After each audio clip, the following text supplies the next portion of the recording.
الحمد لله الحليم الستار المتفضل بالعطاء المدرار وربك يخلق ما يشاء ويختار وأشهد أن لا إله إلا الله وحده لا شريك له وأشهد أن محمدا عبده ورسوله المصطفى المختار صلى الله عليه وعلى آله وأصحابه ما طلع فجر واستنار وسلم تسلیما۔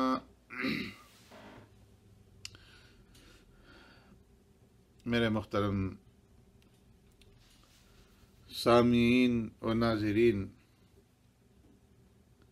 رمضان المبارک کا یہ جو عظیم الشان مہینہ ہے، اس مہینے کے اندر دنوں کو روزہ رکھ کر کے اور راتوں کو اللہ کے سامنے کھڑے ہو کر کے اور اللہ کے سامنے سر بسجود ہو کر کے گزارنا ہے، لیکن روزے کی تکمیل 6 چیزوں کے بغیر نہیں ہوتی۔ سب سے پہلی چیز یہ کہ انسان اپنی نگاہ کی حفاظت کرے اور ہر اس چیز سے اپنی نگاہ کو بچائے کہ جو مذموم ہے، جو مکروہ ہے، جو ناجائز ہے، جس کو دیکھنا شریعت کے اندر جائز نہیں ہے، اس سے اپنی نگاہ کو محفوظ رکھے۔ اس کے ساتھ ساتھ اپنی زبان کی حفاظت کرے، غیبت سے اور چغلی سے اور بیہودہ گوئی سے جو ہے اپنے آپ کو، اپنی زبان کو محفوظ رکھے۔ تیسری چیز یہ ہے کہ روزہ رکھنے کے ساتھ ساتھ انسان اپنے کانوں کی حفاظت کرے اور کوئی ایسی آواز جو کہ حرام ہو، جو مکروہ ہو، جو ناجائز ہو، چاہے گانے بجانے کی ہو یا کوئی بھی ناجائز آواز جو ہے وہ اس کے کانوں تک نہ پہنچے، اپنے کانوں کو ایسی آواز سے محفوظ رکھے۔ اور چوتھی چیز یہ کہ اپنے تمام اعضاء اور جوارح کو گناہوں سے بچائے۔ اور پانچویں چیز یہ کہ کھانے پینے کے اندر اعتدال لائے اور رمضان المبارک کے اس مہینے کے اندر کثرت کے ساتھ بہت زیادہ کھانے پینے سے اپنے آپ کو بچائے۔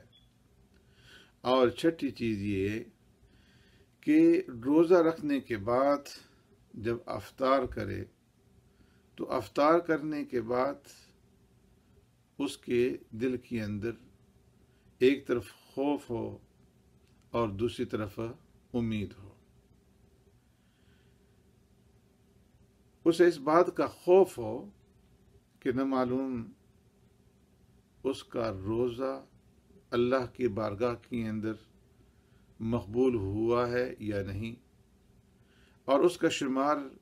مقربین کے اندر ہے یا ایسے لوگوں کے اندر کہ جو دھتکارے ہوئے ہیں۔ تو ایک طرف اللہ کا خوف ہو کہ نہ معلوم میرا شمار دھتکارے ہوئے لوگوں میں سے نہ ہو جائے، میرا روزہ اور میرے اعمال اللہ کے ہاں مقبول نہ ہوں، اور دوسری طرف ساتھ ساتھ امید بھی ہو اللہ رب العزت کی ذات سے کہ وہ یقیناً میرے ان اعمال کو، میرے روزے کو اپنے دربار کے اندر شرف قبولیت عطا فرمائیں گے۔ اسی طرح سنت یہ ہے کہ رمضان المبارک کے مہینے کے اندر افطار کے اندر جلدی کرے اور سحری کھانے کے اندر تاخیر کرے۔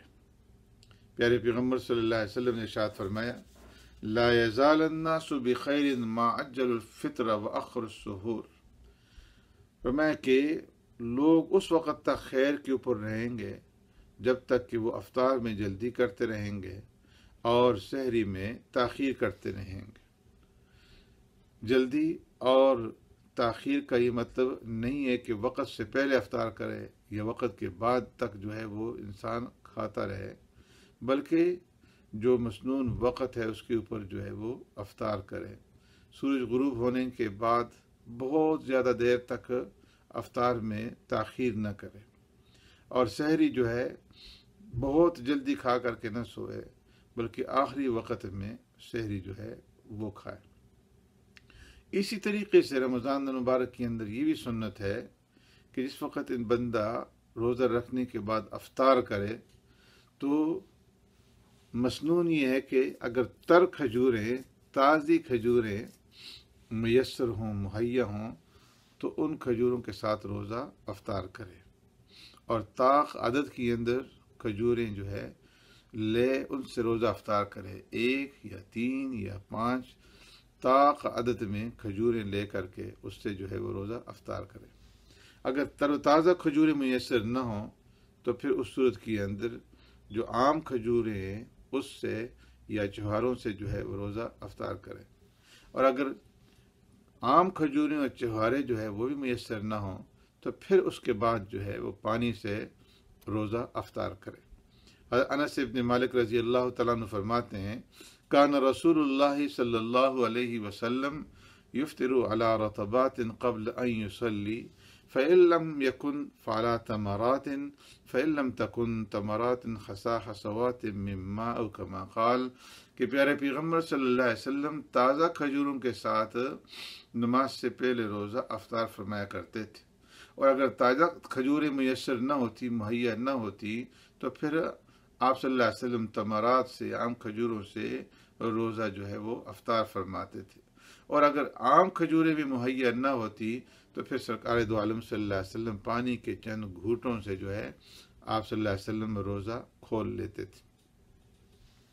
اور جس وقت روزہ کھولیں اور کھجوریں کھائیں تو سنت یہ ہے کہ کھجور کھانے کے بعد جو گھٹلی ہے اس کو بائیں ہاتھ کی ان انگلیوں کے درمیان میں جو ہے وہ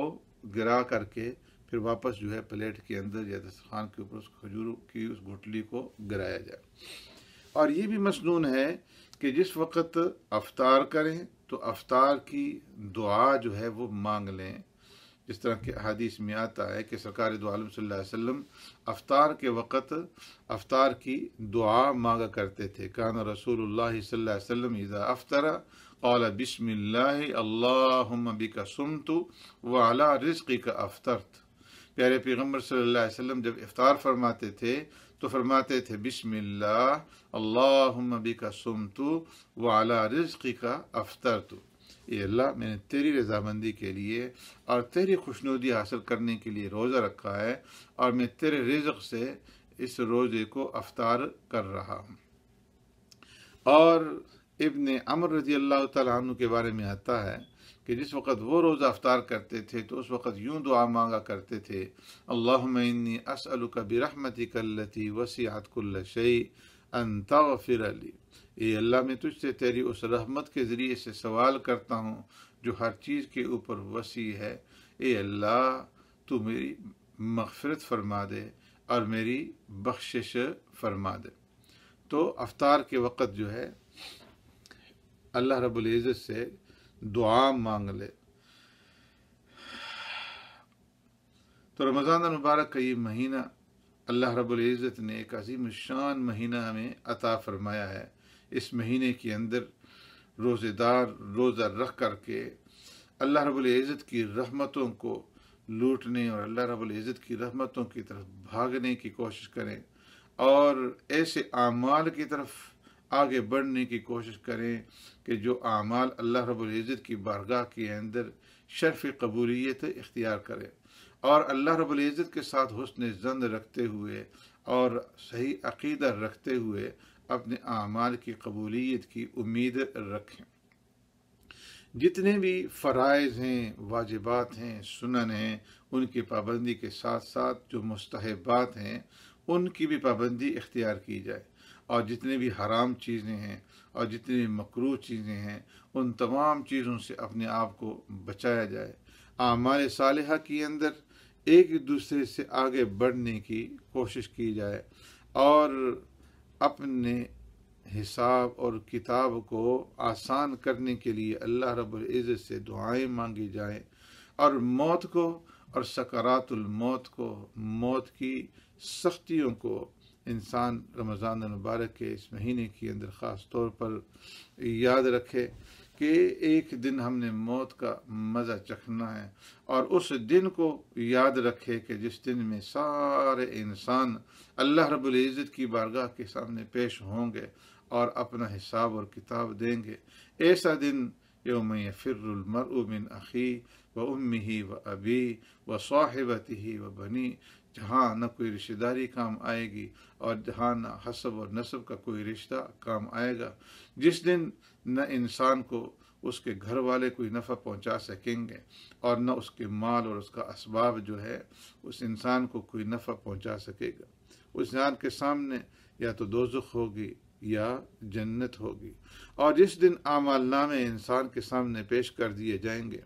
فَأَمَّا مَنْ أُوتِيَ كِتَابَهُ بِيَمِينِهِ فَيَقُولُ هَاؤُمُ اقْرَءُوا كِتَابِيَهْ، جن کو دائیں ہاتھ میں اعمال نامے ملیں گے وہ تو خوشی خوشی سے اپنے اعمال نامے دوسروں کو دکھاتے پھریں گے۔ وَأَمَّا مَنْ أُوتِيَ كِتَابَهُ بِالشِّمَالِ فَيَقُولُ يَا لَيْتَنِي لَمْ أُوتَ كِتَابِيَهْ وَلَمْ أَدْرِ مَا حِسَابِيَهْ يَا لَيْتَهَا كَانَتِ الْقَاضِيَةَ، جن کو بائیں ہاتھ کے اندر اعمال نامے دیے جائیں گے وہ افسوس کریں گے کہ اے کاش ہمیں یہ اعمال نامہ نہ دیا جاتا، ہمیں معلوم ہی نہ ہوتا کہ ہمارا حساب کتاب کیا ہے۔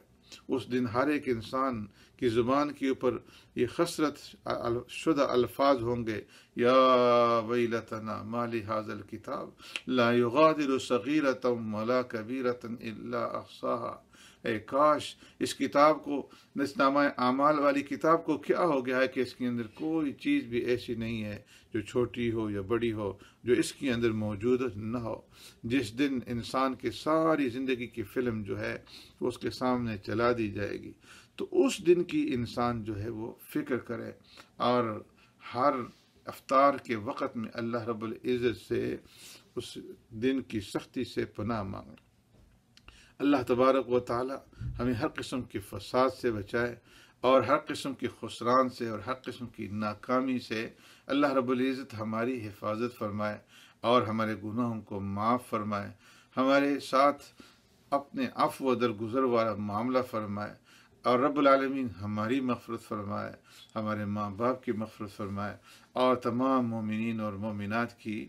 مغفرت فرمائے۔ سبحانک اللہم بحمدک، نشہد ان لا الہ الا انت، نستغفرک و نتوب الیک۔